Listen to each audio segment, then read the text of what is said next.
Well, as everybody knows, the location for the brand new Everton Stadium here at Bramley Moor Dock is truly, truly iconic. What a position, what a location. The first things that the cruise ships from around the world will see when they come in off the Irish Sea. And as you can see, the stadium construction is well underway. Well, two iconic parts of this iconic location are the hydraulic tower and the engine house.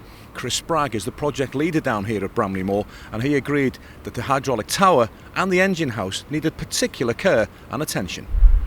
The structure's always been at the front of the planning stage because obviously the stadium has to fit around the structure that's retained on the site. So it's a grade 2 listed structure, and there's quite a comprehensive piece of work needed to bring it back into use. What was the starting point for the whole process? Sure, yeah, so the starting point was a lot of engagement with the heritage consultants and with Liverpool City Council. There was a lot of survey work done, visual and intrusive survey to understand the condition, and that involved gaining access to all the different levels, looking at the integrity of the roof, the brickwork and the substructure. And were they a problem for you? Yeah, well, obviously it's been in disrepair for many years, so we've spent a lot of time understanding the challenges and understanding how we can make improvements to it. And over the last sort of couple of years, the scope has developed, and now we have a detailed scope that we're going to look to restore the structure.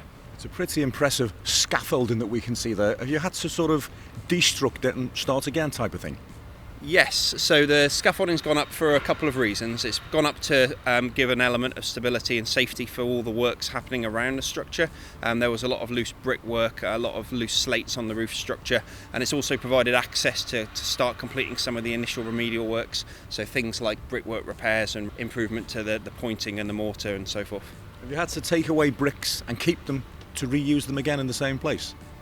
Not in the same place, but we have taken away a lot of the brickwork and salvaged it. It's been sorted, and then as different parts of the structure get either infilled or modified, we're reusing a lot of the brickwork. And in some areas we've had to source new brickwork from salvage yards and get colour matching, agreed with a heritage consultant and Liverpool City Council prior to it being installed. So you have got external bodies keeping an eye on things to make sure that this particular part of this immense project is done in the correct manner?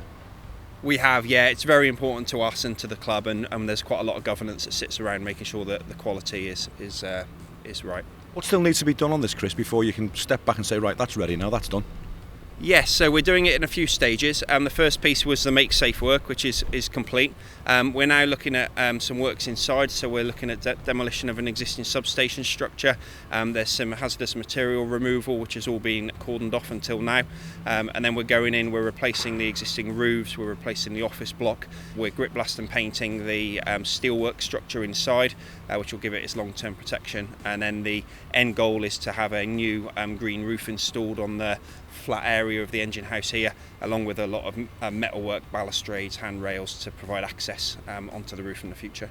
With regards to a football stadium footprint, this will be pretty unique, won't it?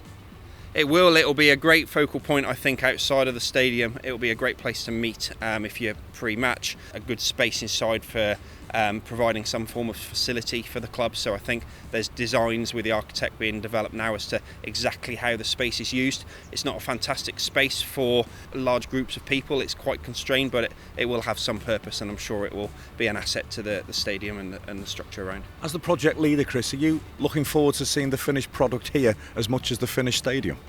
Yes, absolutely. Yeah, I think that it's a fantastic opportunity for it to be retained on the site. It's supported by the council and the heritage parties, and I think that it's always going to stand out as its own landmark within the site itself. Something to be proud of, isn't it? Absolutely, yeah. And everyone involved in the project who is involved with this part of it is taking something away from it, which is great.